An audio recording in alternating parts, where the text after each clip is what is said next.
لله الذي أرسل رسوله بالهدى ودين الحق ليظهره على الدين كله وكفى بالله شهيدا.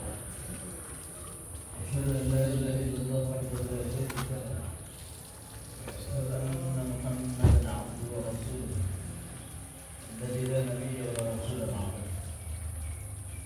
اللهم صل وسلم وبارك على رسول الله سيدنا وحبيبنا شفيعنا وسيدنا ومجدنا ومولانا محمد بن عبد الله وعلى اله واصحابه ومن تبع هداه الى يوم القيامه. اما بعد فيا عباد الله اوصي نفسي واياكم بتقوى الله وقد فاز المتقون.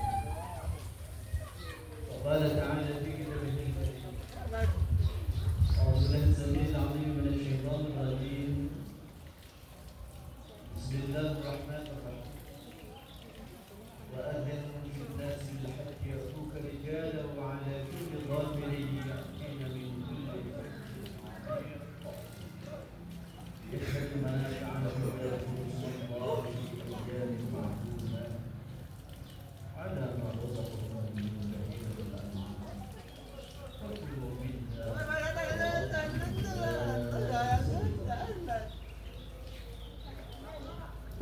صدق الله العظيم صدق رسوله الكريم ونحن على ذلك والشاهدين والشاكرين والحمد لله رب العالمين.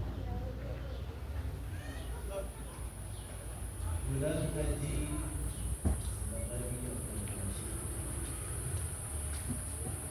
أمة الإسلام في سلوك الدنيا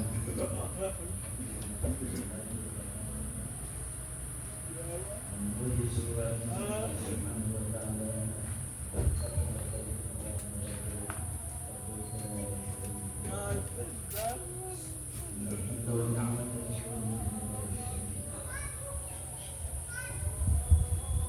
sebuah respon dari sebuah Allah Subhanahu wa ta'ala yang benar kita pun manusia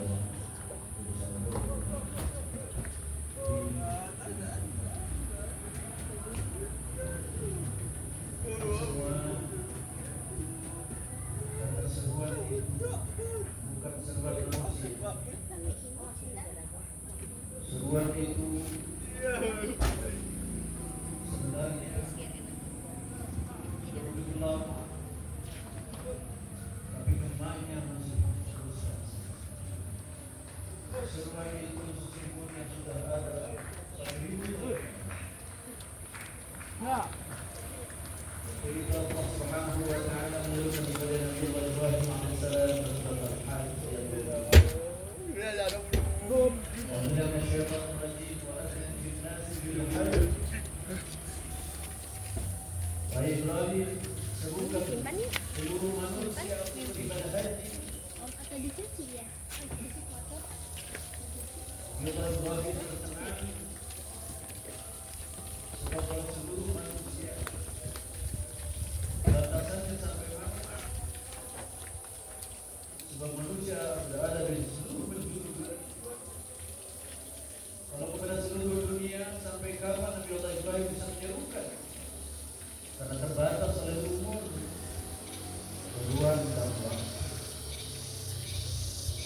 Maka bagaimana ya Allah kamu bisa menyerukan haji kepada seluruh makhluk? Maka kata Allah, serukan. Dan mau menyerukan.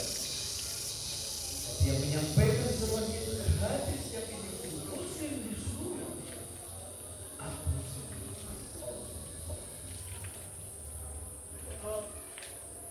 serukan saja. Yakini ya Tuhan nanti mereka akan datang memenuhi sebuahmu wadiah Allah di jalan yang berjalan kaki. Walaupun lewatin ada yang berkendaraan pun tak itu tapi perjalanan baru yakini betul di fajr amin, yakini mereka akan datang dari seluruh penjuru yang tidak berkait kepada Nabi Muhammad. Tapi ternyata seruan Allah Subhanahu wa taala yang menyerunya Allah lewat mulut Nabi Ibrahim alaihissalam, tapi yang menyampaikannya ke dada setiap mukmin adalah Allah Subhanahu wa taala.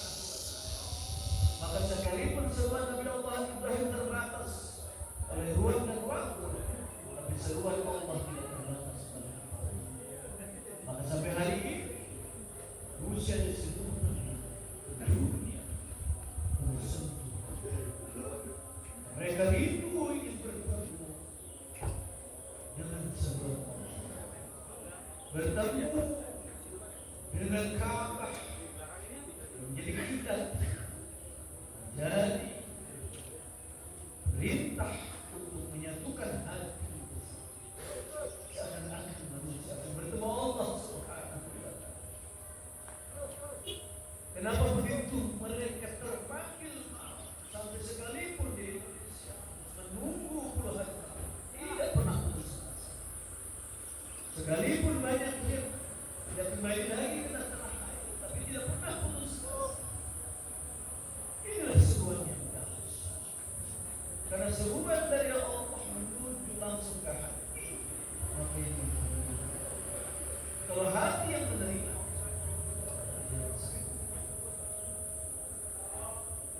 dia namakan Allah Subhanahu wa taala. Maka hati setiap mukmin pandang dia dari ras, dari bangsa, dari suku, semua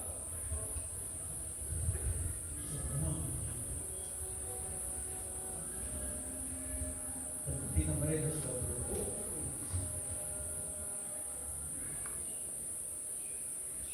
begitu menyenangkan orang-orang umat, hanya dengan seruan ada dari Allah. Mereka yang tadinya berbencar berputar-putar ke sana ke sini, padahal mereka tidak pernah mengerti satu bahasa. Bahasanya berbeda-beda, rasnya berbeda-beda, sukunya berbeda-beda, bangsanya berbeda-beda, kulitnya berbeda-beda, kebiasaannya berbeda-beda, adat istiadat masing-masing berbeda-beda. Tapi kenapa mereka disebutkan oleh Allah?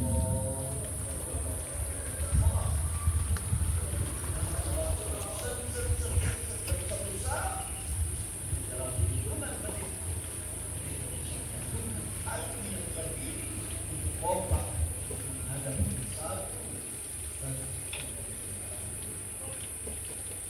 inilah persatuan yang dibangun oleh iman, persatuan yang dibangun oleh rasa kasih sayang, persatuan yang dibangun oleh kesamaan tujuan hanya mencari ridha Allah Subhanahu. Maka persatuan yang seperti ini persatuan yang baik. Maka kalau kita umat Islam yang segera bercerai-berai dengan berbagai kepentingan nasionalnya masing-masing, berbagai kepentingan politik dan ekonominya masing-masing, jika menjadi bulan-bulanan negara-negara hebat, negara-negara masih mau adu domba dengan adu kekuatan, adu senjata, masih mau blok sana blok sini. Padahal Allah sudah memfasilitas persatuan umat dengan konsep umat berbeda dengan nation. Karena umat dari kata yaitu satu induk, satu orientasi umat.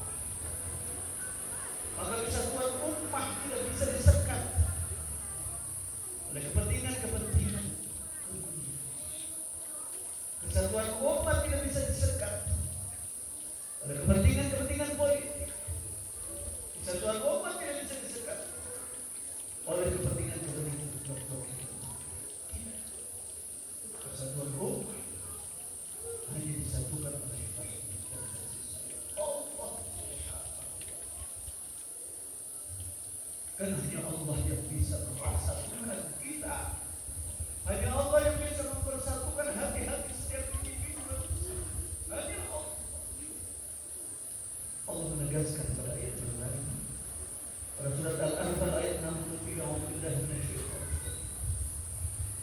وألف بين قلوبهم لو أنفقت ما في الأرض جميعا ما ألفت بين قلوبهم ولكن الله ألف بينهم إنه عزيز حكيم.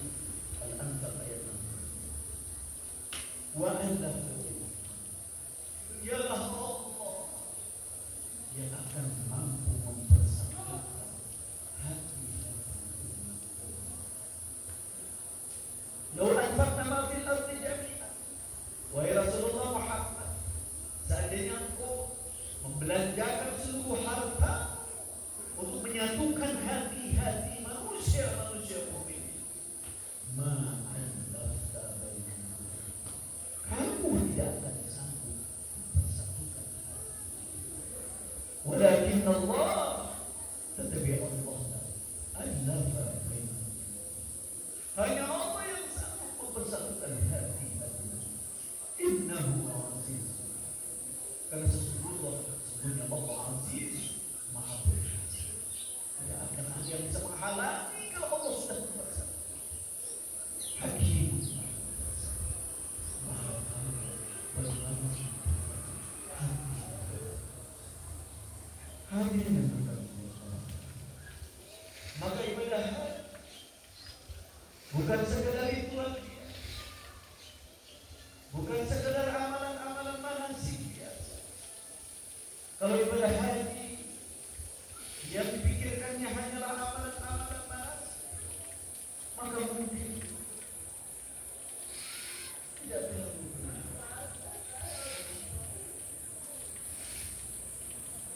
Datang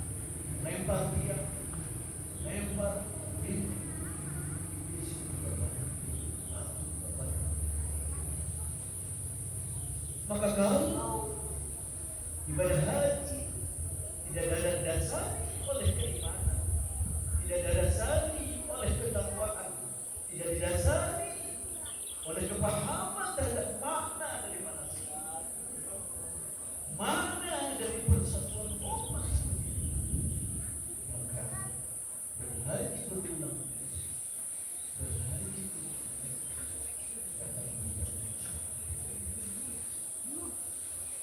nah, oleh sebab itu hadirin, untuk apa sesungguhnya mereka Allah ingat kepada Nabi Allah dan terus sekarang dia syukur kalian berhaji itu agar kalian mampu mengambil pelajaran berharga yang kamu saksikan. Pelajaran berharga adalah pertama, adanya kebersamaan, adanya kesatuan. Kita bisa bertukar fikir bagaimana mengatasi problematika setiap bangsa, setiap negara. Cuma saja persoalan ini tidak menjadi orientasi daripada jemaah haji. Senangnya kumpul-kumpul ritual Islam, padahal kalau itu dimanfaatkan untuk seminar-seminar, untuk muktamar-muktamar, untuk mengadakan bagaimana kita membangun kebersamaan tingkat dunia. Di saat kita sekarang banyak aniaya berlebih, saudara muslim dianiaya oleh masyarakat. Tapi kenapa kita tidak sanggup untuk bersatu? Ada negara-negara miskin sekarang terus berkecamuk perang, saudara.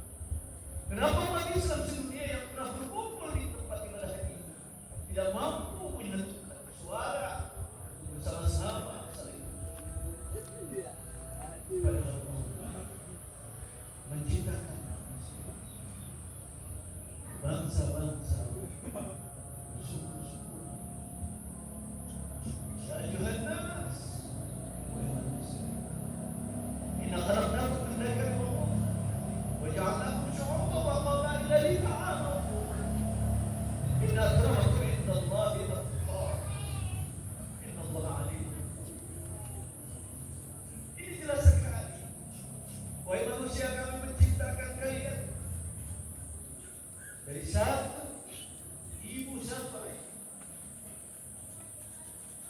Biar kami cintakan bersuku-suku berbangsa. Ditaruh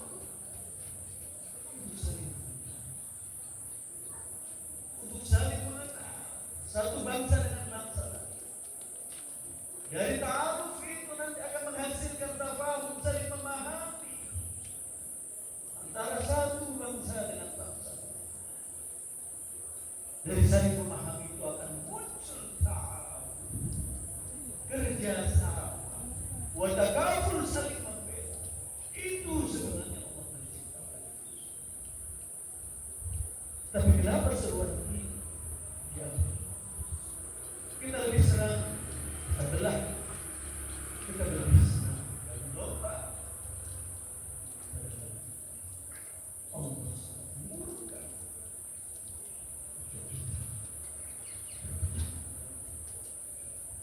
Allah wa'tasimu bihablillah jami'an wa la tafarraqu.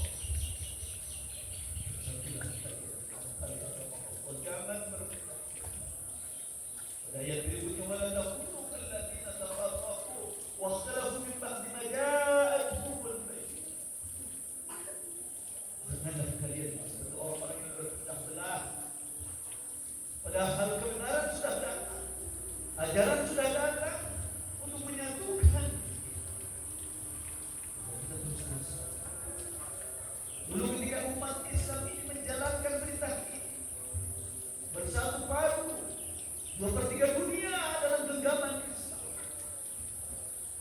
Muslim menjadi imam peradaban dunia. Dunia semua belajar dari persatuan umat, dari kemajuan peradaban Muslim. Karena umat Islam generasi awal istiqomah menjalankan seruan-seruan Allah ini. Tapi sesudah kesini umat ini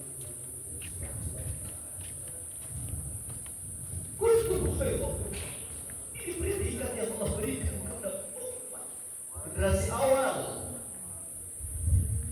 Untuk khairul ummah, kalian adalah umat terbaik ukhrijat linnas, yang dilahirkan untuk seluruh manusia sedunia. Kenapa? Karena kalian telah menjadi pionir bagi perdamaian dunia, bagi persatuan dunia, bagi kesejahteraan dunia, bagi keamanan, kenyamanan dunia. Ukhrijat linnas, sebab kalian punya misi yang hebat. Apa? Kalian harus menyeru kepada kema'rufan, kebaikan, kemaslahatan. Wa tanhauna 'anil munkar.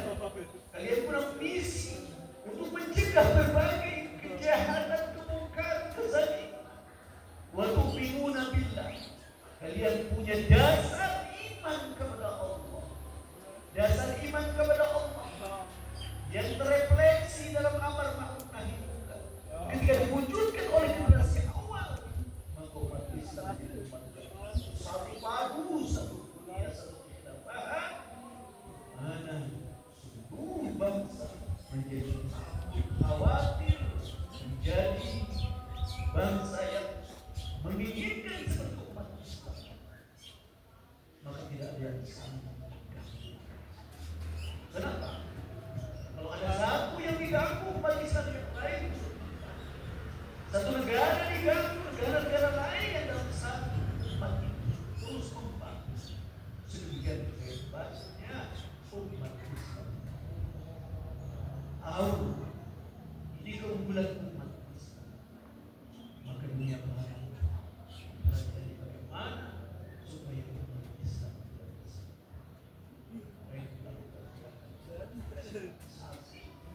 Mereka tidak saling bersatu. Mereka jauhkan dari Al-Quran. Mereka kembalikan pada nasihat nasional.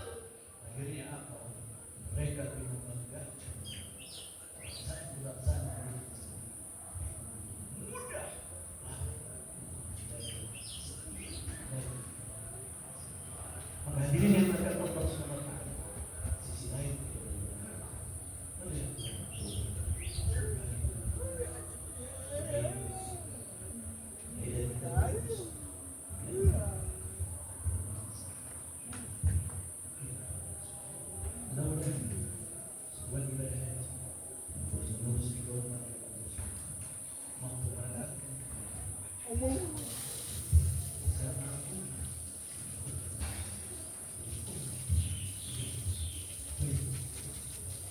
Terbaik